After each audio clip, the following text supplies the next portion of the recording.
I'm Dr. Mark Little. I'm a Technical Development Manager at Red Hat, working on the SOA platform. It's a style of development and thinking that tries to move away from the kind of brittle applications that used to be developed in closely coupled environments like with Corba or DCOM or even to a degree with J2E to a more loosely coupled, highly adaptable and agile type of environment. In a service-oriented environment, the whole idea of loose coupling means that a service you may be using might be on a completely different continent to you. You don't necessarily control the infrastructure, you may not necessarily trust the people that are using the system. So having something like governance becomes even more important. We're working with partners to provide governance solutions. We have, obviously we made an acquisition of MetaMatrix last year, and one of the key components in a governance solution is what's known as a repository, essentially a font of all knowledge, where you can store things like business rules, service definitions, service contracts, maybe even entire service binaries. So you can pull out the binary of the service you want to talk to and get it deployed somewhere else and then go and talk to it.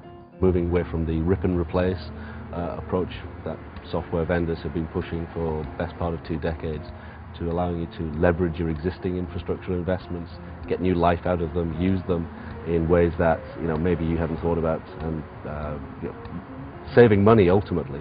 So the repository that we acquired from MetaMatrix is going to be announced as a separate project which we'll be using outside of SOA governance. It's certainly not just specific for that, but we will be using it in our SOA governance work as, like I said, this font of all knowledge, and we'll be building on that. We'll be working with other partners, can't mention them at the moment, but we'll be working with them to provide other aspects of governance like runtime management, business activity monitoring, toolkits, that sort of thing.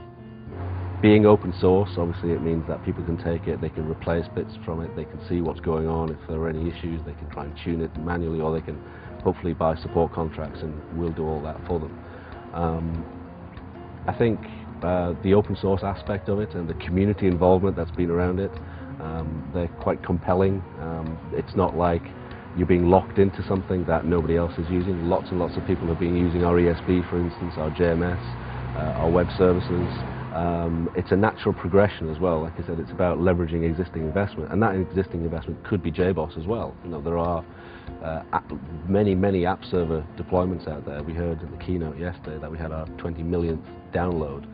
So there's a lot of JBoss that's going to be legacy at some point or another, and the SOA platform provides a way of plugging that in with other heterogeneous implementations like Oracle or WebSphere, and hopefully not locking you into something that is only going to be of limited value.